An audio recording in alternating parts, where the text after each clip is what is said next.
ایک عورت تھی کسی کے نکاح میں، اور وہ عورت رقیق القلب اور سخی طبیعت تھی، نرم دل والی اور سخاوت کرنے والی۔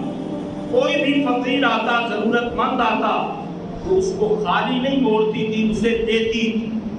حتیٰ کہ وہ اتنی مشہور ہو گئی کہ سخاوت کی وجہ سے لوگ اسے حاتم طائی کی بیٹی کہنے لگے۔ اب شہرت اتنی ہو گئی کہ جس کو روزگار نہ ملتا، روٹی کا کوئی سبب نہ بنتا، وہ سیدھا اس کے دروازے پر جاتے، وہ خاتون خوشی سے ان کو روٹی کھلاتے اور اس کو دقت محسوس نہیں کرتی تھی۔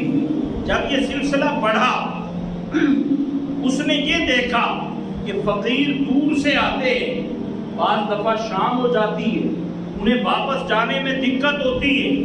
اب جس کے پاس کھانے کو کچھ نہ ہو، وہ رات راستے پہ بیٹھ کے گزار لیتے، چلو صبح کا کھانا بھی مل جائے گا، پھر کام کی تلاش میں نکلیں گے۔ یہ دقت، اور بعض دفعہ یہ ہوتا کہ صرف مرد حضرات نہیں آتے تھے، آنے والوں میں خواتین بھی شامل ہو جاتی، اور پھر واپسی کے لیے جب دقت بنتی تو رات کو راستے پہ گزارنا، اور خصوصاً جب خواتین بھی شامل ہو تو بہت مشکل وقت ہوتا ہے۔ مسافر جب پردیس میں جائے، اب تو رابطے کی سہولیات ہے، تھوڑا سا پیچھے جا کر دیکھیں، جب کسی دور کے شہر میں رات گزارنی پڑے اور کوئی بندہ وہاں پہ واقف نہ ہو، اکیلا مرد بھی ہو تو وقت کتنا بھاری گزرتا ہے، اور پھر جس کے ساتھ خواتین بھی وہاں جاننے والا کوئی نہ ہو، اس کا ایک ایک لمحہ کتنا بھاری ہوتا ہے۔ تو اس خاتون کے دل میں آیا کہ کیوں نہ کچھ کمرے بطور مہمان خانہ بنوا لیے جائیں، تاکہ یہ لوگ جو دور سے آتے ہیں، واپس جانے میں دقت ہوتی ہے تو یہ رات بھی یہاں اطمینان سے گزار سکے۔ اس نے اپنے شوہر سے بات کی، وہ مان گیا، اللہ کریم نے وسعت دی ہوئی تھی، اس نے مہمان خانہ بنوایا۔ اب بندے کا وقت جب جاگتا ہے، اللہ کریم سبب بناتا ہے بلندی کی طرف جانے کے، اور جب وقت بدلتا ہے پتہ نہیں چلتا، بندہ الٹے راستے چلتا ہے اور اپنے آپ کو سیدھے راستے پر سمجھ رہا ہوتا ہے۔ اس کو دوست کچھ ایسے ملے کہ انہوں نے کہا جس طرح یہ تو خرچ کر رہا ہے، یہ تو تھوڑے عرصے میں تیری ساری دولت ختم ہو جائے گی، پھر تیرا اپنا گزارا کدھر سے ہوگا؟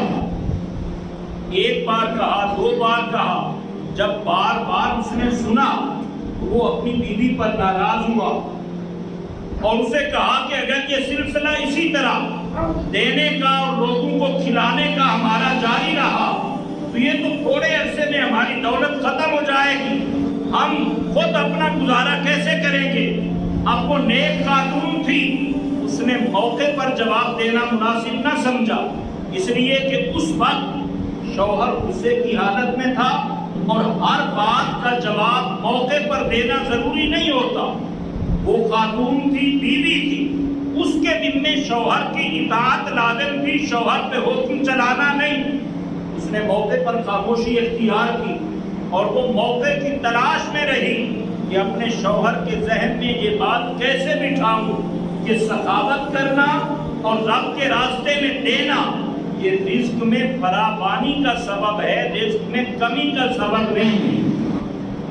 کچھ عرصہ گزرا، ان کی کھیتیاں بھی تھیں اور کنویں بھی اپنے تھے۔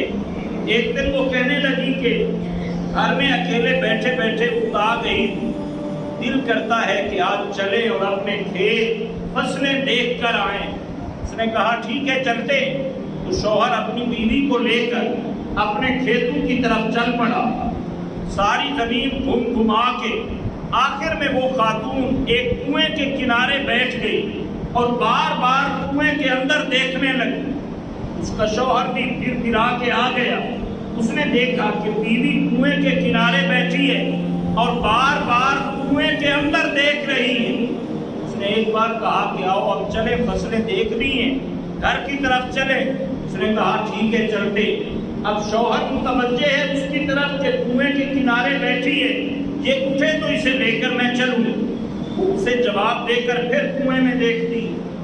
تھوڑی دیر شوہر نے پھر انتظار کیا، پھر آواز دی کہ آؤ چلیں، اس نے کہا ٹھیک ہے چلتے ہیں۔ پھر کنویں میں دیکھا، 2-3 بار جب شوہر نے اس طرح کہا اور دیکھا کہ یہ مجھے جواب دے کہ پھر کنویں کے اندر دیکھتی ہے، شوہر نے کہا یہ بتا کہ کنویں کے اندر کیا دیکھتی ہے؟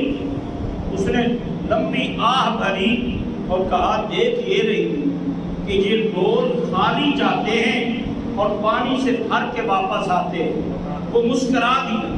اس نے کہا کہ یہ تو سارا دن اور ساری رات تو دیکھتی رہے، ڈول خالی جائیں گے، بھر کے آئیں گے اور کنویں کا پانی ختم نہیں ہوگا۔ اس نے جب شوہر کے منہ سے یہ جملے سنے تو پھر ایک آہ بھری اور کہا رب نے ہمارے گھر میں بھی ایک کنواں بنایا تھا، خالی ڈول یعنی خالی پیٹ لوگ آتے تھے اور ان کے پیٹ کا ڈول بھر کے واپس ہوتا تھا۔ نہ جانے ہم پہ کیا خوف طاری ہوا کہ جب اس کنویں کا پانی ختم نہیں ہوتا تو اس کنویں کا خالق بھی تو اللہ ہے۔ اگر لوگوں کے پیٹ کے ڈول بھرتے رہتے تو رب ہمارے کنویں میں بھی رزق ختم نہ کرتا، اس میں فراوانی عطا فرماتا۔ تو شوہر کو اس بیوی کی یہ بات سمجھ میں آئی تو اس نے جاتے ہی فوراً وہ مہمان خانہ بھی دوبارہ کھول دیا، لوگوں کو خیرات دینا بھی اسی طرح پہلے کی طرح شروع کر دیا ہے۔